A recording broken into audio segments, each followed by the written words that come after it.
নমস্কার বন্ধুরা, রাজ কিচেনে সবাইকে স্বাগত জানাই। তো বন্ধুরা, আজকের শিবরাত্রি, ভাবলাম একটু ডালিয়ার খিচুড়ি বানিয়ে ফেলি। তো এর উপকরণগুলো নিয়েছি, এই 300 মতো মুগ ডাল নিয়েছি, 300 ডালিয়া নিয়েছি, তো এই আলু নিয়েছি, আলু কেটে নিয়েছি দুটো, ফুলকপি নিয়েছি হাফ, আর এতে বিনস নিয়েছি, একটু গাজর নিয়েছি ছোট ছোট করে কেটে নিয়েছি, একটু মটরশুঁটি দেবো, এর সঙ্গে টমেটো একটু দেবো, আদা বাটা, কাঁচা লঙ্কা কুচি, আর জিরের গুঁড়ো, আর ফোড়নে দেবো তেজপাতা, শুকনো লঙ্কার গোটা জিরে। চলো ভিডিওটা শুরু করা যাক। গ্যাসটা অন করে দিলাম। এবার মুগ ডালটা দিয়ে দেবো ভাজার জন্য। মুগ ডালটা আগে ভেজে নেব। ডালটাই ভাজা ভাজা হয়ে এসেছে, তো ডালটা এবারে নামিয়ে নেব। এবার ডালিয়াটা দেবো একটু কড়াই, শুকনো কড়াই একটু নেড়ে নেব ভালো করে, হালকা ভাজা করে।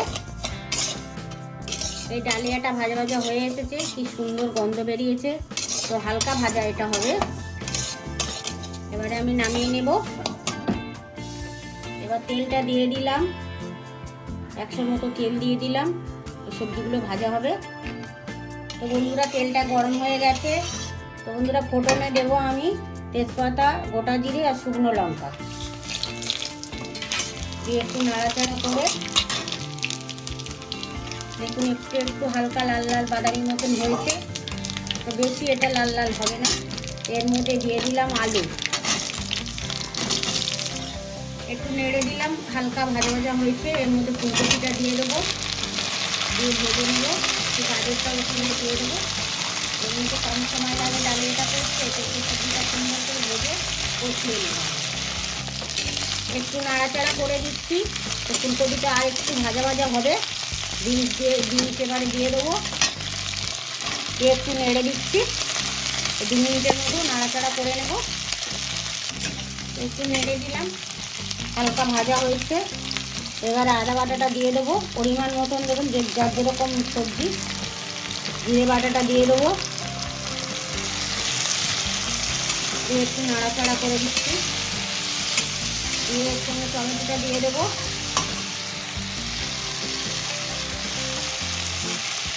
কাঁচা লঙ্কা কুচিটা দিয়ে দিলাম, একটু নেড়ে দেবো। 3 চামচের মতো নুন দেবো। সবজিটা অনেকটা, ওই জন্য নুনটা একটু বেশি পরিমাণে লাগবে, যার যেরকম লাগবে সে সেরকমভাবেই দেবেন। একটু নেড়ে দিলাম। এবার মটরশুঁটিটা দিয়ে দেবো, মটরশুঁটিটা রেখেছিলাম ছাড়িয়ে। 2 মিনিট নেড়ে 2 মিনিট মতো রেখে দেবো। সামান্য একটু হলুদ অ্যাড করবো, এতে মশলা দেবো না কোনো, তবে একটু হলুদ অ্যাড করবো। মুগের ডালটা দিয়ে দিলাম, আদাটা আমার ভাজা ভাজা হয়ে গেছে।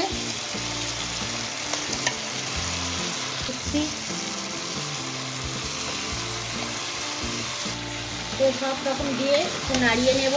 তাহলে এটা এর সঙ্গে অ্যাড করে নেবো, মশলাটা এর সঙ্গে লেগে যাবে। তাহলে এটা মুগের ডালটা দিয়ে একটু হালকা ভাজা ভাজা করে নেবো, নিয়ে তারপর জল দেবো। দেখুন কত সুন্দর হয়েছে।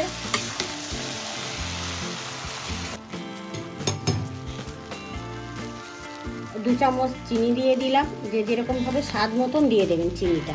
চিনিটা বেশি মিষ্টি হবে না, আর নোনতা নোনতা ভাত থাকবে। ডালিয়াটা বেশিক্ষণ সময় লাগবে না হতে। এবারে জল দেবো, ভাজা ভাজা হয়ে গেছে।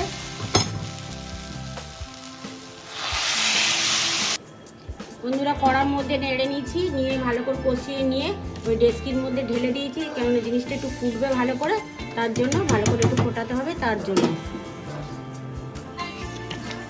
খিচুড়িটা নেড়ে দিলাম, তো সুন্দর হয়ে গেছে। এবারে আমি একটুখানি ঘি দেবো অল্প করে, 1 চামচ গরম মশলার গুঁড়ো দিয়ে দিলাম। বন্ধুরা, ডালিয়ার খিচুড়ি রেডি হয়ে গেছে।